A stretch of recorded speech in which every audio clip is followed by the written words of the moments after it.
What has been your takeaway as someone who's a Gen Next entrepreneur, someone who's heading Indian business into the next or entrepreneurship into the next decade? What have been the lessons you would have learned from Ratan Tata if you've interacted with him personally or if you've been inspired by some of his ideals? Why don't I start with you, Ameya Prabhu? Thank you, Ratanshu. I think Mr. Tata is someone who touched all of us. And when I found out he passed away last week, I think I almost had to stop the car and shed a tear because I think we all feel so connected. And I'm today in Vijayawada in Andhra Pradesh, visiting here for a day, and we had a Andhra Pradesh Chamber of Commerce meeting which I was addressing. And before we started the meeting, everyone said, "Let's take a moment of silence for the passing of Mr. Ratan Tata." And I think that shows you the amount of respect people had for him throughout India, throughout the world. And I think, one anecdote which I remember, Mr. Tata was knew my parents well, he knew my father well, and he had come home for breakfast once. And of course, my mother, like any Indian host, when she hears someone's coming, she makes 10 things, she made poha, she made this, she made that. Yeah. And Mr. Tata came and he said, "Can I get a boiled egg, please?" And a boiled egg. He wanted one boiled egg. And my mom, of course, got him the boiled egg. And of course, she was a bit disappointed. She's like, "Mr. Tata, can I get you something else?" She's like, because you're asking so sweetly, could you mind giving me a buttered toast? Because my mom used to butter my toast and give it to me. So, my mother always speaks of that so fondly. She's like, even such a great man, someone my parents looked up to, all of us thought of him as a hero in ethical leadership, in ethical business, or just how to be a good human being, how to be a good, not, how to be good to animals, how to just lead your life. Sorry, I'm choking up when I say that, but even someone like him has ultimately, he might be this larger than life superhero personality, but ultimately he's also a human being. So my mother was, when he passed, as my mom said, let's of course it's sad that such a great man has passed, but let's celebrate his life with stories such as this. Absolutely. Dr. Mehta, the buzzwords, as Amaya kept mentioning, the words which kept propping up when the world paid tribute to Mr. Tata was ethical cooperation, a great human being, someone who was kind to everyone around him, someone who was kind to animals, someone who cared deeply about the environment.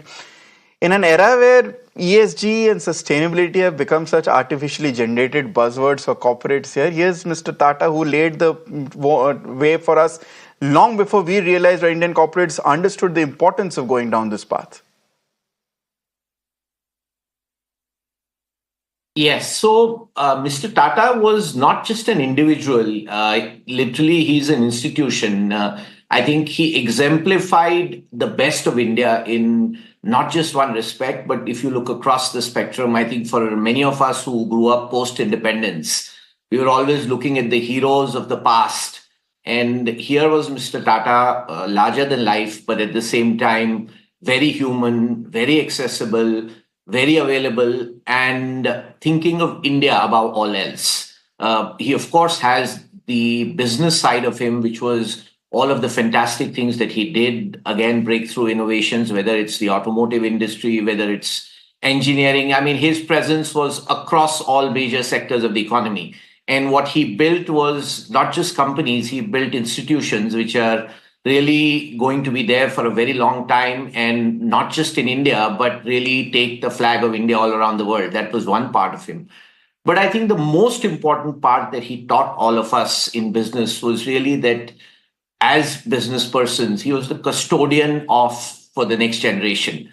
Business was not something which was to be done solely for the Yes. purpose of making money. Creation of wealth was important because it helps virtually the nation to progress. But wealth is something which really enables the ecosystem to move forward. And I think the Tata companies have always been exemplifiers, and he led this from the front. And this was not just something which was done to show. This was not something that was, this was part of the fundamental ethos of Mr. Tata. And I think that is the one message that we can learn when we look at the West and when we look at India. The difference is that business in India must be a force for good. And Mr. Tata always exemplified that. So to me, that was the single defining factor which all of us will remember. And it's not just innovation which matters, it's not just creating job which matters, but eventually it's creating value for all stakeholders which matters. Dr. Mehta, you mentioned how Mr. Tata kept investing in the next generation in terms of technology, in terms of future directions. But you also invested heavily in the next generation in terms of human capital also. We heard the statements coming in from Vavish Agarwal, who's the CEO of Ola, and Kunal Bell, who's the CEO of Snapdeal, how at a very nascent age, he was quick to spot talent, he was quick to spot potential, and he was quick to invest in their abilities and give them a firmer footing. Nowhere, the best example I can think of is what we did with Shantanu Naidu. I mean, a general manager in his 30s is something which is unheard of in most of corporate India, especially in a legacy company like Tata.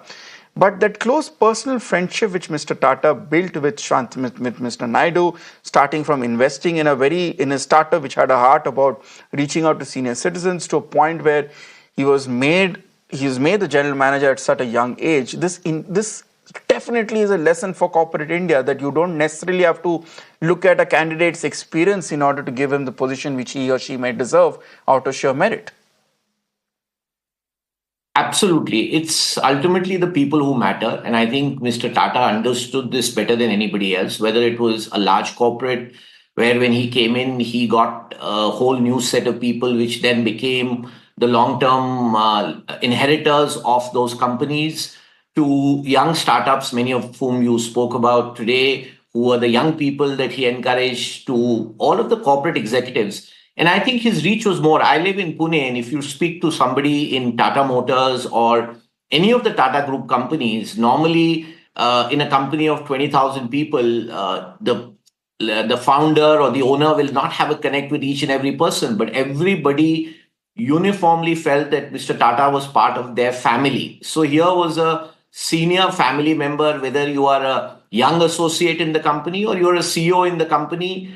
Mr. Tata was somebody that you looked up to. And at the same time, I think some of his personal qualities, which was as endearing, whether it was his love for pets, whether it was all of the small gestures, and eventually humility. This is what came across in everybody's interactions with him. He did not treat a person by their wealth, or didn't, let's say, if you're in a line, he would not start by meeting the person who's the most important. He would start by meeting each of the persons at the same level playing field. And this is ultimately what matters.